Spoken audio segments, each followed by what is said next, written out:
In June of last year, I brought you all a Korr plays on a forgotten street racing game called Street Racing Syndicate, which was released between late 2004 and early 2005, developed by Technics and published by Namco. The game was a low-rent, somewhat run-of-the-mill, but lovable attempt to replicate what Need for Speed and Midnight Club were doing at the time. Well, save the lovable when it came to the game's premise. However, during my crusade of finding games to play for this series, I found out something rather interesting. Street Racing Syndicate was also released on the Game Boy Advance, and it was terrible. So, join me on a journey from hell as I put myself through the trial of playing Street Racing Syndicate's forgotten GBA port. Let's go.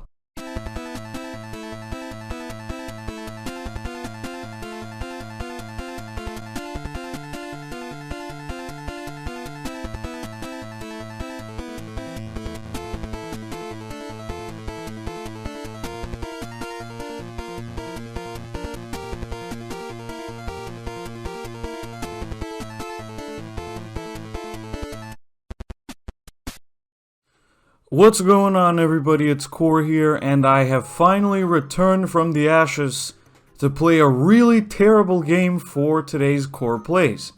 This is Street Racing Syndicate on the Game Boy Advance. Yes, really, this game got ported to the Game Boy Advance, would you believe? And I discovered this game by accident while snooping around on the Crappy Games wiki, and I was curious, why is it so bad? So, I have decided to try it out for myself. I've played it previously just so I can check it out for myself, and it really is bad. But today I will demonstrate to you why it is bad. So, just going to press start here. I'm going to start a new profile so we can play through the whole intro and everything. First thing you might have noticed, there's a really low quality version of the menu music playing in the background. This is because obviously the GBA only supported MIDI music files. It's an instrumental version of the menu music, and it's so bad that I honestly didn't feel the need to mute it because of, copyright concerns and stuff like that. So, let's go ahead and make a new profile here. Did you see what that said? Previous profile will be erased, so you couldn't have more than one save game like you could in the full console release, but I guess I can't complain. After all, the GBA did rely on button cell batteries for save data. Let's see if this game has a profanity filter in its profile name thingy. Yeah, I made fun of the game's menu music, but to be honest, I actually prefer it to the real song because at least the annoying vocals aren't there. Okay, the game doesn't have a profanity filter, but the name is appropriate for this game in a nutshell. One good thing I have to say about this game, there's not nearly as much boobs as there were in the console version, which means half of the screen doesn't have to be censored because this is the only picture of a girl on the menu screen, and as you can see, it's alright. The other good thing about this game is that because of hardware limitations, they had to get rid of the bizarre striptease videos that you win upon, earning the affections of those real-life models like this game's Steam page says. Which means, again, I won't have to censor half the video, and more importantly, I won't even have to talk about them. So, alright, let's hop into street mode straight away, and this is what the game doesn't for the cutscenes. The console release had FMV cutscenes. This game has a painstakingly typed out cutscene like this. You can't skip the cutscene, you have to wait for the screen to be typed out, for the text to be typed out on the screen, and you can press A to just make it faster. And then you're thrusted straight into gameplay, and would you please just look at this? One thing I have to give them credit for is that they at least tried to recreate the real game's HUD fairly well, but these graphics are, well, terrible. Even by GBA standards, I think the most wanted GBA port looks better than this. Other thing is the frame rate is also garbage, but that's the least of our worries. The first problem is the driving controls. You see, I'm actually taking corners pretty well, but that's because I learned the driving controls. Even though this game uses the D-pad for the steering, obviously, the GBA only had a D-pad after all, you still have to feather your inputs to get the corner properly, which is not in your best instinct since you're not using an analog control. If you hold the D-pad while steering, let me just get to a corner here. If you hold the D-pad while steering, this happens. You're guaranteed to crash out pretty much. Also, this game has the same problem as Ford Mustang The Legend Lives. I can't change the unit display, because this is the USA version. Also, I'm pretty sure you noticed the draw distance by now is freaking terrible.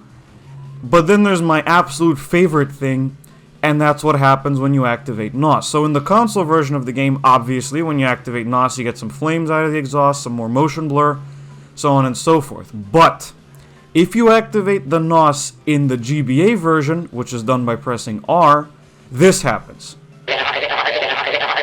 I did not add those effects in editing.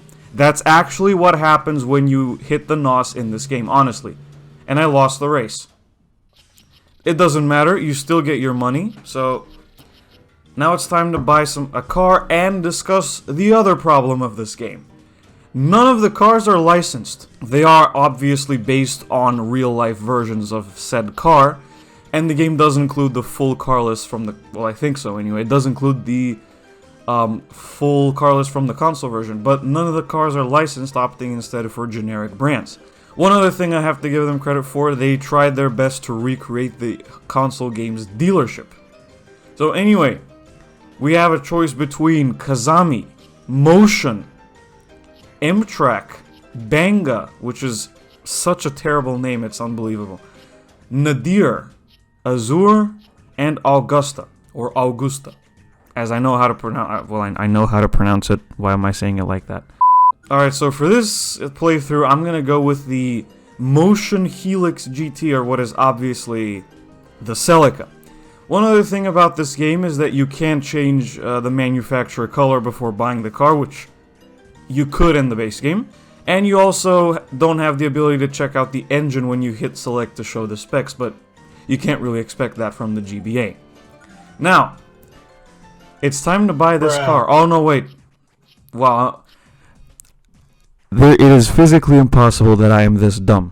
Well, hey, at least I was right somehow, because they don't display the names of the colors like they do in the base game. I'm gonna go for this bright teal here. And yes, even in this game, your transmission choice is tied to the car you buy and not an option in the menu, which is really bizarre. But let's just buy the Celica, at which point you have to leave manually.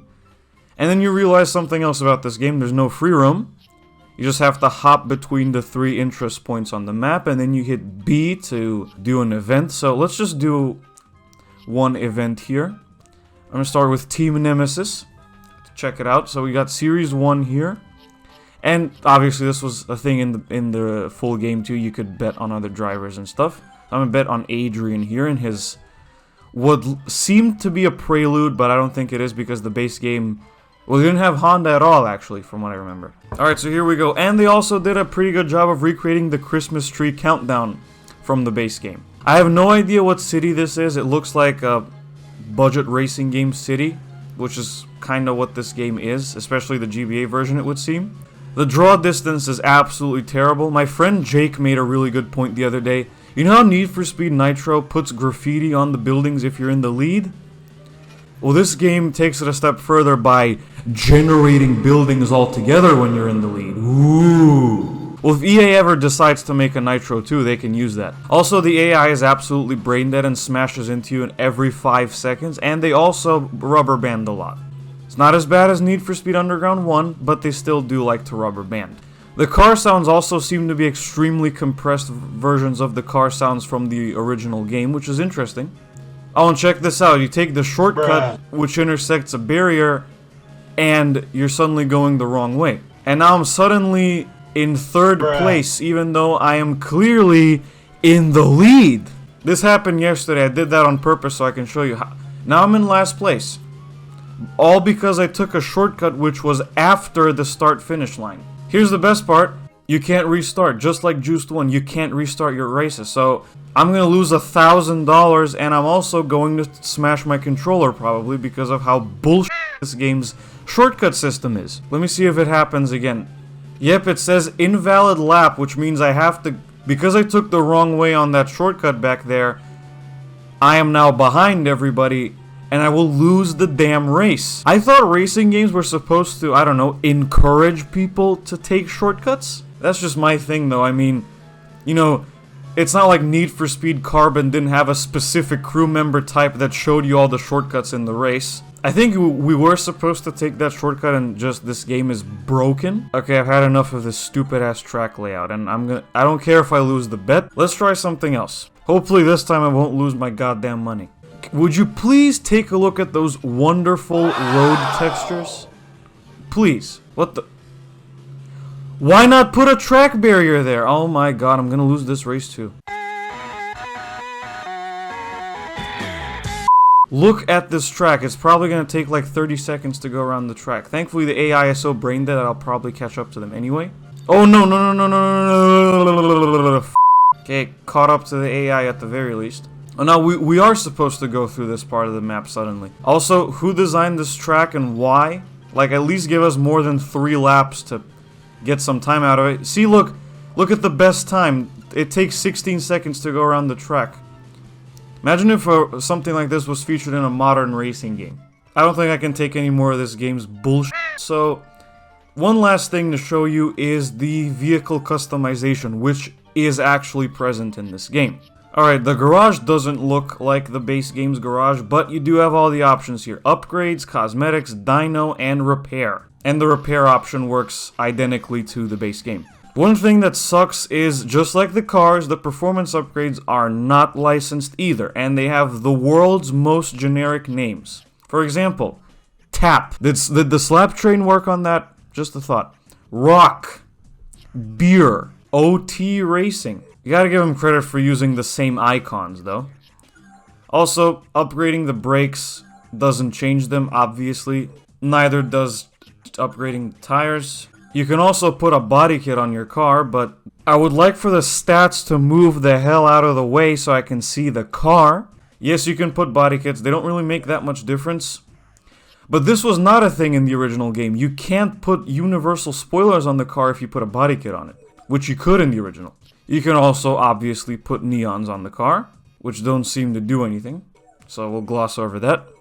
You can change the rims as well. Sadly, nothing happens if you change them. They look the same, so there's really no point in doing it. You just have to imagine what they look like. So that's about it for Street Racing Syndicate on the GBA. Oh yeah, one more thing I forgot to show you. They misspelled vinyls in the menu. But anyway, that's about it for Street Racing Syndicate on the GBA. It's kinda crappy, and most of it can be excused because it's running on the GBA, but still, even then, it's kinda bad, and I feel bad for the people who bought Street Racing Syndicate on the GBA because it kinda can be seen as false advertising in a way. Well, considering that the game uses the exact same cover on the GBA where you can explicitly see the GTR badge on the skyline, and yet the cars are not licensed. But anyway, thank you so much for watching this video. There will be more to come very soon. I hope you enjoyed it, and I will see you in the next video. Goodbye.